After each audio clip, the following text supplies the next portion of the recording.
the shattered bond, the anniversary that destroyed everything. The silver moon hung full and heavy in the night sky, casting pale light through the windows of the crimson Fongpak mansion. Serafina Ashwood had spent the entire day preparing for this moment, her third mating ceremony anniversary with Alpha Damien Blackthorn. The dining hall glowed with hundreds of candles, their flames dancing like tiny spirits celebrating love's endurance. She had chosen her dress carefully, a deep crimson gown that matched the pack colors and complemented her golden brown hair. Around her neck hung the Luna pendant Damien had given her on their mating night, a silver wolf howling at a sapphire moon. She touched it now, feeling the metal warm against her skin, drawing comfort from its presence. "He'll be here soon," she whispered to herself, glancing at the grandfather clock. Damien was 2 hours late, but she understood. Being alpha meant responsibilities, endless duties, choices that affected hundreds of lives. She could be patient. She had always been patient. The pack house was unusually quiet tonight.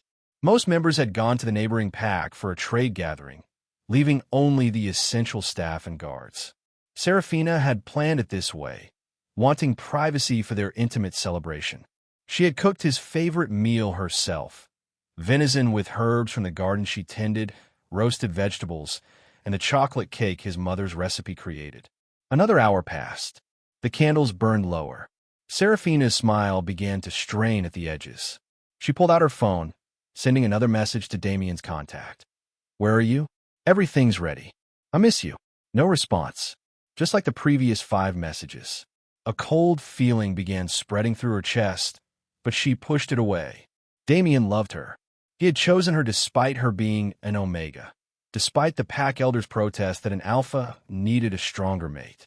He had stood before the moon goddess and declared her his soulmate, his equal, his forever.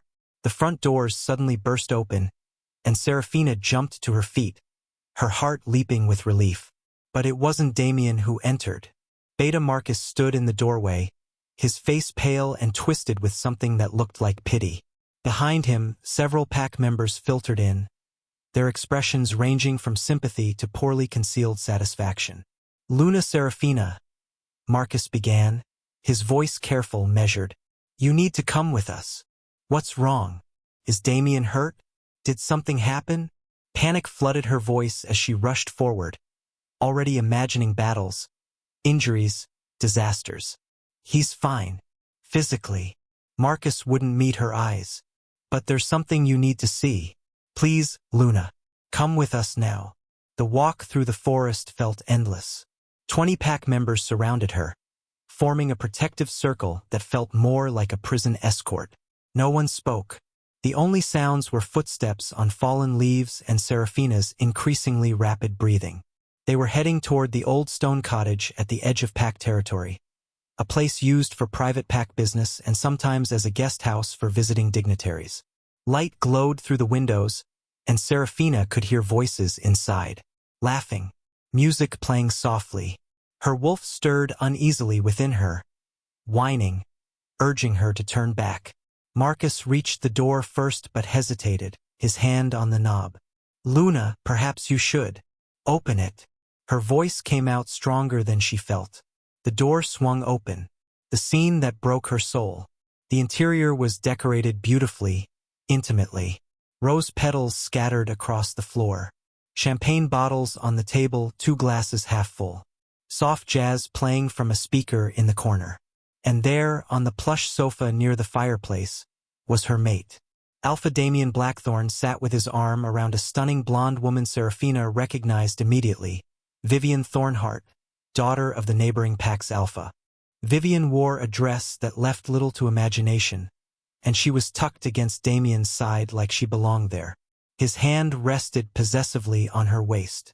They were laughing at something on Vivian's phone, completely absorbed in each other, not noticing the door had opened or that 20 wolves now stood witnessing this moment. Serafina's Luna pendant burned against her chest, the mate bond screaming in agony at what her eyes were seeing. Her wolf howled inside her, a sound of such pure devastation that Serafina thought she might actually die from the pain of it. "Damien?" Her voice came out small, broken, unrecognizable. His head snapped up. For one brief moment, guilt flashed across his handsome features. Then it hardened into something else. Something cold and resolute. Serafina. He didn't stand. Didn't remove his arm from around Vivian. You shouldn't be here. Shouldn't be. She couldn't finish the sentence. It's our anniversary. I've been waiting for you. I prepared everything. What is this? What are you doing? Vivian smiled. A cruel curve of perfect lips. Oh, darling. Did no one tell you? How awkward. Tell me what? Serafina looked between them. Her world tilting, reality fragmenting into pieces she couldn't reassemble. Damien stood finally, but he didn't approach her. He positioned himself slightly in front of Vivian, protective. I've been meaning to discuss this with you. I wanted to wait until after the gathering, but perhaps it's better this way. Clear. Honest. Discuss what? Tears were building behind Serafina's eyes, but she refused to let them fall. Not yet. Not in front of Vivian's satisfied smirk. Our mating was a mistake, Damien said, each word a blade sliding between her ribs. You're too weak, Serafina. The pack needs a stronger Luna. Someone who can stand beside an alpha, not hide behind him. Someone with power, connections, political value. I've been a good Luna. Her voice rose, desperation creeping in. I've cared for this pack, managed the household, supported every decision you've made. You've played house, Vivian interrupted sweetly. That's not the same as leading. Damien needs a true partner. A wolf who can fight beside him, command respect, bring strategic advantage to the pack. Not some weak Omega who gardens and cooks. The pack members behind Serafina shifted uncomfortably. Some looked away.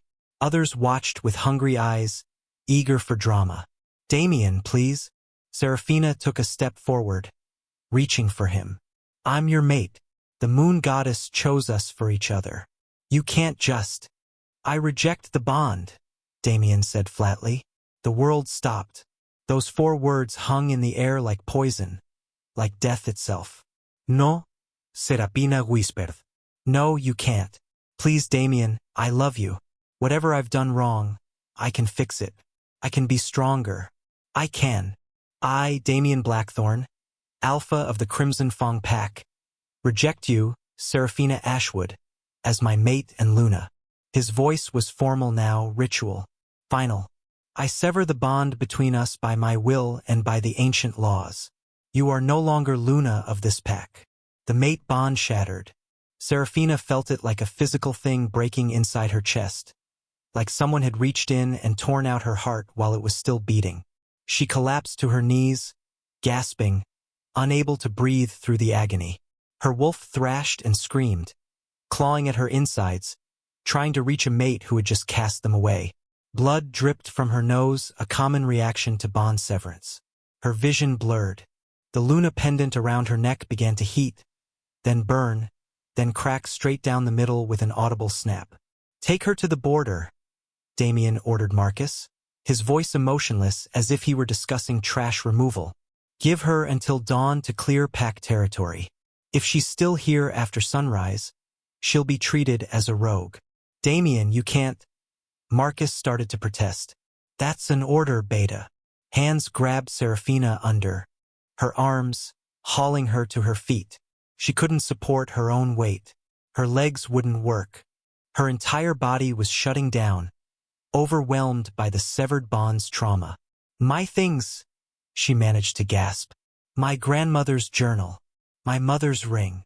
Vivian can dispose of whatever she doesn't want from your quarters, Damien said dismissively, already turning back to the blonde woman who was smiling with victory. As they dragged Serafina out, she heard Vivian's delighted laugh and Damien's responding chuckle. Heard him say something about finally being free to choose properly. Heard the music start again, covering the sound of Serafina's breaking. Cast into darkness. They left her at the northern border, the darkest and most dangerous edge of pack territory. The forbidden woods loomed beyond, ancient trees twisted and dark, filled with creatures that even wolves feared. Serafina, Marcus said quietly, his face genuinely pained. I'm sorry. This isn't right. If I could, just go. Her voice was hollow, empty. You've done what your alpha commanded. Leave me. The pack members retreated, their footsteps fading, leaving Serafina alone at the edge of everything she'd ever known. She sat there on the cold ground, her beautiful anniversary dress torn and muddy, blood still dripping from her nose, the broken pendant clutched in her fist.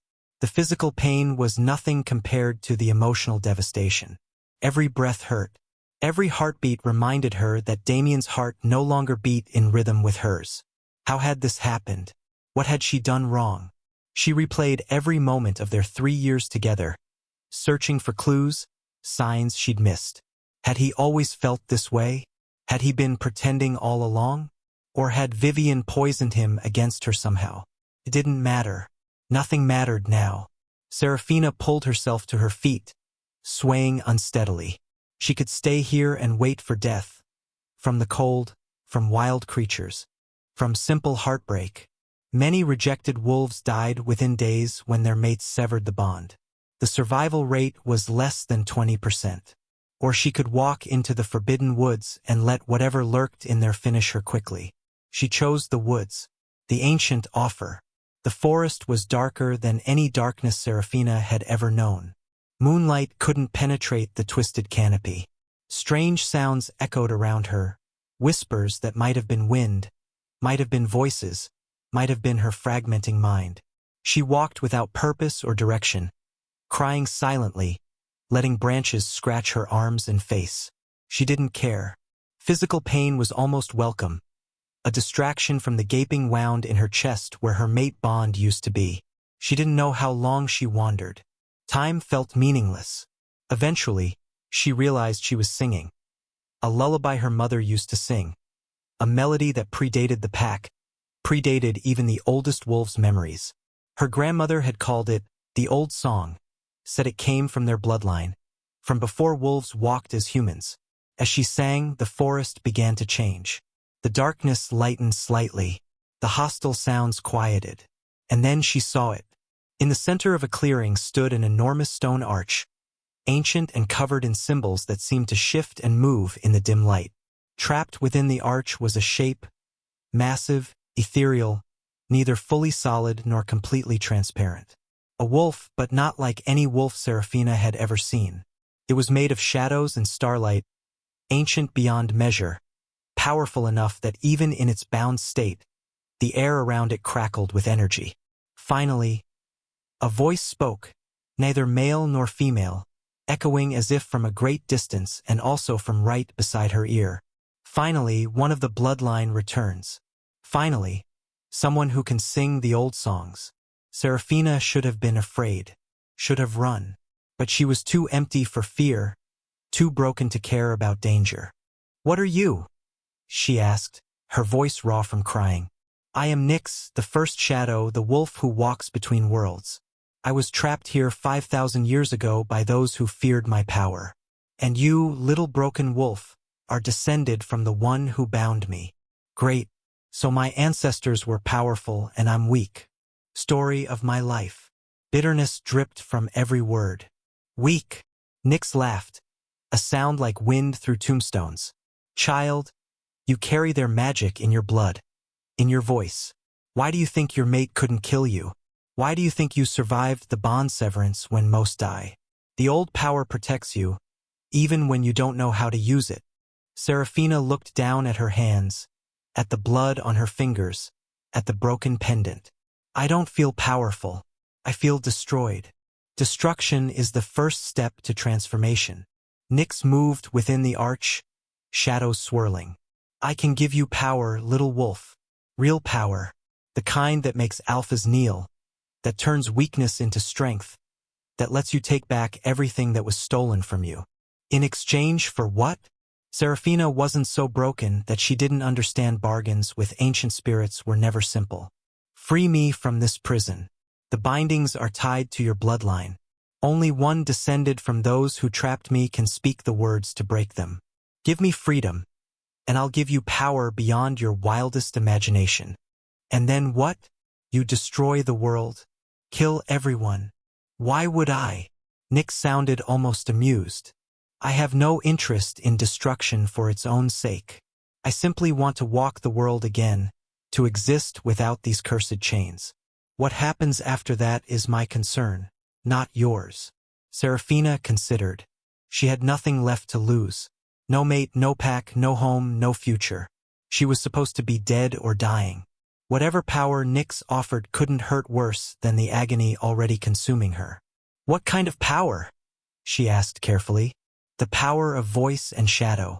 The ability to command with song, to move unseen, to bend wills and break minds. The old magic that your mate dismissed as weakness will become your greatest weapon. You could destroy him, little wolf. Destroy everyone who laughed at your pain tonight. I don't want destruction. But even as she said it, Serafina felt something dark and hungry stirring in her chest. Something that wanted revenge, wanted to make them all hurt the way she was hurting. Don't you? Nyx's voice was knowing, tempting. They humiliated you, cast you out like garbage. Your mate chose another woman and laughed while you bled. Don't you want them to understand what they've done? Don't you want them to regret? Yes. The word echoed through Serafina's soul. Yes, she wanted that. Wanted it with a burning intensity that frightened her. If I do this, if I free you and take your power, what will I become? Dangerous, Nyx replied simply. Strong. Feared. Everything they said you weren't. The question isn't what you'll become, little wolf. It's whether you have the courage to embrace it. Serafina stood there in the dark forest, broken and bleeding, cast out and rejected, facing a choice that would determine everything. She could walk away, try to survive on her own, maybe find some small pack that would take in a rejected Omega. Live small and broken for however many years she had left. Or she could become something else entirely. She thought of Damien's cold eyes, Vivian's cruel smile, the pack members who had stood by and watched her humiliation without protest. Marcus who had called her Luna one moment and dragged her to the border the next. What do I have to do? She asked, her voice steady for the first time since the bond broke. Sing, Nyx whispered. Sing the old song, the one your mother taught you, the one flowing through your blood. Sing it while touching the arch. The binding will recognize your bloodline and break. And the power? How do I control it? It will flow into you when the binding breaks. After that, you'll have to learn. But little wolf, you should know this power changes you. Uses you as much as you use it. You'll become something between mortal and spirit, light and dark. There's no going back once you accept it. There's nothing to go back to, Serafina said quietly. I was already destroyed tonight. At least this way, I can rebuild myself into something that can't be hurt again. She walked to the arch, her hand trembling as she reached out to touch the ancient stone. It was cold, colder than ice, and the symbols carved into it began to glow as her fingers made contact. Serafina opened her mouth and began to sing. The lullaby poured out of her, but it was different now. Stronger. The melody seemed to pull power from the earth itself, from the air, from the spaces between moments. Her voice resonated with frequencies that shouldn't exist, that made reality ripple and bend. The arch cracked. Light poured through the fissures, blinding and dark at the same time, impossible colors that hurt to look at. Nyx's form began to solidify and then dissolve, no longer trapped, no longer bound. And then power slammed into Serafina like a tidal wave. She screamed as it flooded her veins, burning and freezing simultaneously. Her wolf, already damaged from the severed mate bond, fractured further and then reformed into something else. Something with shadow-dark fur and eyes that glowed with starlight. Something ancient and deadly. When the transformation completed, Serafina collapsed to the ground, gasping. She could feel the power humming under her skin, vast and terrifying in hers. Beautiful, Nyx's voice said, now coming from everywhere and nowhere. You'll learn to control it in time. For now, rest, little wolf. When you wake, you'll begin your education. And when you're ready, you'll return to those who cast you out. You'll show them exactly what they've created. The rise of darkness. 3 months of transformation.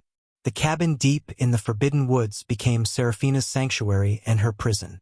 For 3 months, she lived there alone, learning to control the power that now coursed through her veins like liquid shadow and starlight. Nyx visited her in dreams and visions, teaching her the old ways. How to weave compulsion into her voice so that wolves obeyed without realizing they'd been commanded. How to move through shadows, stepping into one place and emerging in another. How to read the deepest fears in someone's heart and bring them to life with nothing but a whispered song. The transformation had changed her physically too. Her once warm brown hair had lightened to silver white, shot through with strands that seemed to absorb light rather than reflect it. Her eyes, previously soft hazel, now shifted between silver and midnight black depending on her emotions. She was still beautiful, but it was a dangerous beauty now, the kind that drew people in and warned them away simultaneously. Her wolf was different too. Where before she had been a small, timid Omega wolf with light brown fur, she now shifted into something magnificent and terrifying. Shadow-dark fur that seemed to smoke at the edges, eyes that glowed with an inner light, and a presence that made even the ancient trees in the Forbidden Woods bow their branches as she passed. But the most dramatic change was in her voice. When Seraphina sang now, reality bent. Plants bloomed or withered at her command. Animals came to her call. And wolves felt compelled to listen, to obey, to fall under the spell of her music whether they wanted to or not. "You're ready?" Nyx's voice whispered to her on the night of the full moon, exactly 3 months after her rejection. "It's time to return. Time to show them what they've created." Seraphina stood before the cracked mirror in her cabin, studying her reflection. She barely recognized herself. The broken, crying Omega who had been dragged to the border was gone. In her place stood someone powerful, dangerous, and hungry for justice. "Not justice," she whispered to herself. "Revenge." She had spent 3 months planning. She knew the Crimson Fang Pack would be celebrating the Moon Festival tonight, the biggest gathering of the year. Wolves from neighboring packs would attend. There would be feasting, dancing, politics, and alliances formed. It was the perfect time to make her entrance. The nightingale appears. The Crimson Fang Pack's festival grounds were ablaze with lights. Bonfires roared, casting dancing shadows across hundreds of wolves who had gathered to celebrate. Music played from speakers while pack members danced, ate, and socialized under the full moon's blessing. At the head table sat Alpha Damien Blackthorn, looking every inch the powerful leader. Beside him was Vivian Thornheart, wearing a Luna's circlet and a dress that probably cost more than most pack members earned in a month. She was laughing at something Damien said, her hand possessively on his arm. Seraphina watched from the shadows at the edge of the clearing, her new abilities allowing her to remain unseen despite standing in plain sight. She studied Damien, searching for any sign of regret, of loss, of pain. But he looked happy, content, as if Seraphina had never existed at all. That hurt worse than the rejection itself. "Time to make an entrance," she murmured, stepping out of the shadows. She had chosen her outfit carefully. A black dress that seemed to be made of shadows and midnight, form-fitting and elegant. Her silver-white hair fell in waves down her back. Around her neck, she wore a pendant. Not the broken Luna symbol, but something new. A black crystal that Nyx had given her, pulsing with dark power. As she walked toward the festival, conversations began to die. Wolves turned to stare at this stranger, this impossibly beautiful woman who moved with predatory grace. Whispers spread through the crowd like wildfire. "Who is she? I've never seen her before. Look at her eyes. They're not natural. Is she from one of the visiting packs?" Seraphina reached the center of the clearing, where a small stage had been set up for performances. She climbed onto it without asking permission, and the music abruptly stopped. Every eye in the festival turned to her. "Good evening," she said, her voice carrying effortlessly across the silent crowd. It held a musical quality now, even when she spoke normally. "I apologize for the interruption. My name is Nightingale, and I'm a traveling healer and performer. I was passing through your beautiful territory and heard the celebration. I wondered if you might allow me to share a song as thanks for safe passage. Beta Marcus stood near the head table, his eyes narrowed suspiciously. Seraphina saw recognition flash across his face. He sensed something familiar about her, but couldn't quite place it. The changes had been too dramatic. Damien leaned forward, his alpha instincts clearly intrigued. A healer and performer? What pack are you from, Nightingale? I'm packless, Alpha, Seraphina replied, meeting his eyes without flinching. The mate bond was gone, severed completely, but she still felt a ghost of it, like phantom pain from an amputated limb. I travel alone, offering my services where they're needed. A packless Omega, Vivian said with thinly veiled contempt. How sad. Damien, darling, surely we don't need to. I'd like to hear her sing, Damien interrupted, still studying Seraphina with unreadable eyes. If she's talented enough to perform at festivals, she must have some skill. Please, Nightingale, share your gift. Seraphina smiled, and several wolves in the front row actually flinched at the expression. As you wish, Alpha. She closed her eyes and began to sing. The Song of Truth. The melody started soft and sweet, a simple folk song about love and loss. Wolves relaxed, beginning to sway with the music. It was beautiful, haunting, the kind of song that touched hearts. But then Seraphina began weaving power into it. The song changed subtly, becoming something else. Each note carried compulsion, magic, truth-speaking power that Nyx had taught her. And as she sang, Seraphina directed her power specifically at certain targets. Starting with Vivian. The blonde woman's face went slack, her eyes glazing over as the song wrapped around her consciousness. And then she began to speak, her voice flat and emotionless, saying things she would never normally admit. I never loved Damien. I seduced him for power and territory. My father's pack is failing, deeply in debt. We needed the alliance. I targeted Damien specifically because he had a weak mate who would be easy to eliminate. Gasps rippled through the crowd. Damien stood abruptly, staring at Vivian in shock. But Seraphina didn't stop singing. Her power spread wider, touching other pack members, compelling truth from lips that had spoken lies. I knew Vivian was manipulating the Alpha. One of the elders confessed, his voice breaking. But I said nothing because her father promised me territory rights. I helped spread rumors about Luna Seraphina being weak, another admitted. Vivian paid me to undermine her reputation. I saw Vivian putting something in the Alpha's drink for months, a servant revealed. Some kind of potion. She said it was vitamins, but I knew it wasn't. It changed him, made him cruel toward his mate. The revelations came faster now. Wolves unable to stop themselves from confessing their complicity in Seraphina's destruction. Some had actively worked against her. Others had simply stood by and watched. But all bore guilt. Damien looked devastated, his face pale as truth after truth emerged. He turned to Vivian, who was still speaking in that flat, compelled voice. Once I was Luna, I planned to poison him slowly, make it look like illness, take control of the pack myself. I've already started. The wine he drinks every night contains wolfsbane extract. Not enough to kill quickly, but enough to weaken him over time. He'll be dead within a year, and I'll rule everything. The crowd erupted. Wolves shouted in fury. Guards moved forward to seize Vivian, who blinked as if waking from a trance, suddenly realizing what she'd confessed. No, I didn't. That's not, she stammered, but the damage was done. Seraphina let the song fade, watching the chaos with satisfaction. She had planned to be subtler, to take her time with revenge. But seeing Damien happy with Vivian, seeing the pack celebrating as if Seraphina had never existed, had ignited a fury in her that demanded immediate action, recognition and regret.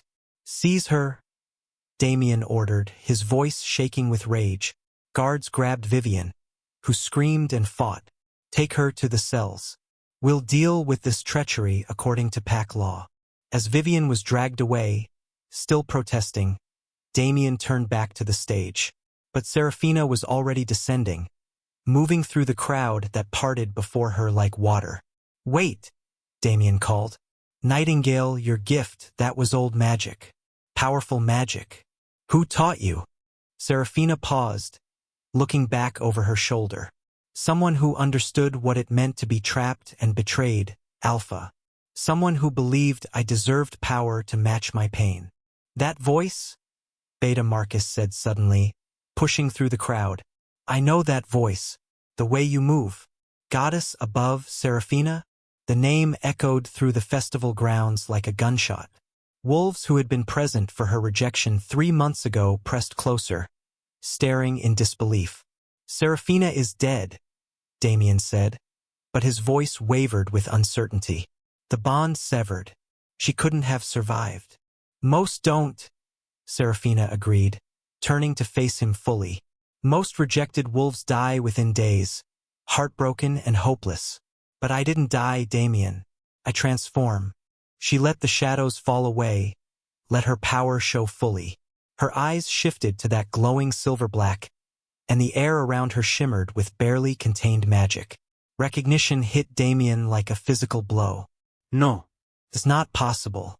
You were weak." Serafina smiled coldly. "To Omega to be Luna? That's what you said, wasn't it? On our anniversary, with your new woman in your arms, you said I was too weak to stand beside an alpha." "Serafina, Damien's face crumbled. "The things Vivian just said. The potion. She was manipulating me. I wouldn't have rejected me?" Serafina's laugh was bitter. "Wouldn't have humiliated me in front of the pack? Wouldn't have had me dragged to the border and cast out to die? Which part wouldn't you have done, Damien?" "I thought I was making the right choice for the pack," Damien said desperately. You thought I was disposable." Serafina cut him off.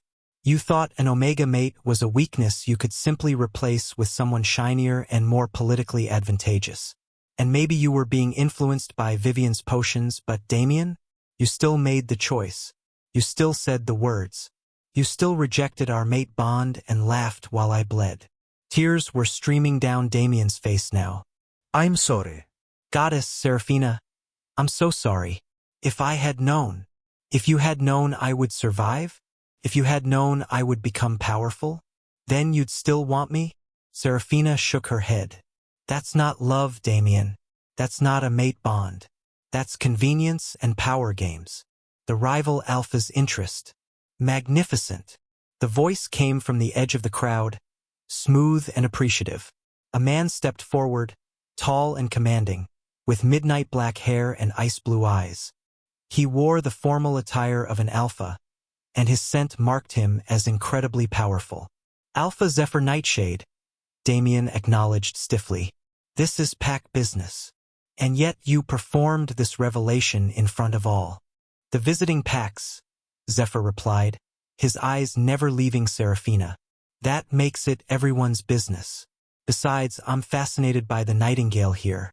A healer with old magic, packless and alone? That seems like a waste." He approached Serafina with predatory grace, stopping a respectful distance away. "I'm Zephyr Nightshade, Alpha of the Silver Moon Pack, and I'd very much like to offer you sanctuary and a place in my territory, if you're interested." "She's not available," Damien growled, stepping forward. "Serafina is." "Is what?" Serafina challenged. "Your mate? You rejected that bond, remember? I'm packless, as the Nightingale said, which means I'm free to go wherever I choose." "I made a mistake," Damien pleaded. "A horrible mistake. But we can fix this. The bond can be reformed if both parties agree. Serafina, please, let me make this right." Serafina studied him, seeing the genuine regret in his eyes. Part of her, the part that remembered loving him, wanted to believe it was possible, that they could rebuild what had been destroyed. But Nyx's power whispered dark truths in her mind. He hadn't wanted her until she became valuable. He hadn't fought for her until losing her became politically damaging. This wasn't love. This was damage control. "The bond is broken," she said coldly. It died 3 months ago in the Forbidden Woods when you cast me out. What stands before you now is someone else entirely. Then I'll earn you back, Damien insisted. However long it takes, whatever I have to do. Serafina, you were my mate. My Luna. That has to mean something. It meant everything to me, Serafina whispered. And you destroyed it for political gain and a pretty face. So no, Damien, you don't get to earn me back. You don't get redemption at my expense. She turned to Zephyr. Your offer of sanctuary, Alpha Nightshade. Is it genuine? Or is this another political game? I don't play games, Zephyr replied seriously. I saw your power, heard your voice,